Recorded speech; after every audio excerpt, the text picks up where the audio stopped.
Well, hopefully we have an easy fix today. So out driving the car the other day, started smelling gasoline, and this line here, which is the fuel line for the cold start injector, was leaking straight up. So in the field I cut the end off with my trusty jackknife and stuffed a piece of metal in there to stop it.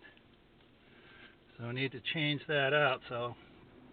And that goes over here on the fuel rail somewhere. So the first thing I'm going to do is get the plenum out of here. So the clamp's facing the wrong way to get hold of from up here. If this was a screw clamp like these ones, I could probably do this without taking this air box off, but I think I'm going to have to. So there's a brace here, there's a brace there. Going to need to loosen these four injector or the intake tubes up as well. So I'm going to go ahead and do that. Well, there's also a mount right here. It's this tube, and it bolts on right about there somewhere. You can see it's the top. And I'll also loosen that bolt up just to slide that aside. I have to get a couple of the rubber hoses off. Got this picked up far enough. I got the clamp off that stub end of the hose down below there. I'm going to use a knife now just to split it because it's well and truly married to that injector. So the other end of the line is this one that's facing straight down here. And then it fishes down through there. But what I'm going to do is I'm going to attach this new piece of hose to the old and pull it back. And I also want to make sure that it's marked as fuel injection, as this is right there, fuel injection hose, because standard hose won't take it, and it's got to be rated for ethanol on top of that, which this is both. So it was a little bit of a struggle. I had to push that because there's about 4 or 5 inches of straight that didn't bend. I had to sort of push that past all this stuff first, and then it came right up and through.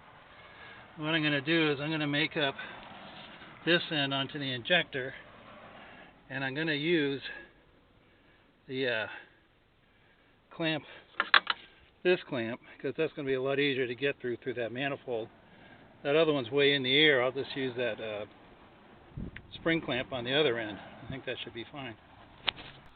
Hey, don't forget to like and subscribe. I need your support. Bye. Okay, so I got that new clamp on. I had to take the wiring harness out of this hole right here. It's this catch, but if you work it from this side and that side with your screwdriver, you'll be able to get that out, and that let me rotate this thing right up, and that made life a lot easier. Okay, so I got all the bits and pieces back together here. Be careful. There's, rubber hoses down there that can get disconnected without you pulling on them, so you want to make sure you just check them all. And don't forget to tighten your manifold clamps. So now here's my end. I'm just got to trim it, put it on there. Do yourself a favor, don't cut that thing short.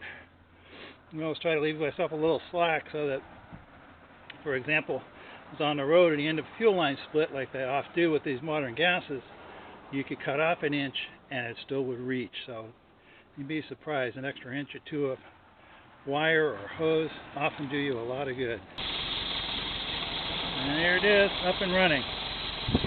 My new hose end, my little clamp, two sides all together.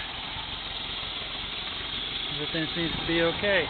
Don't forget to like and subscribe, and we'll see you the next time.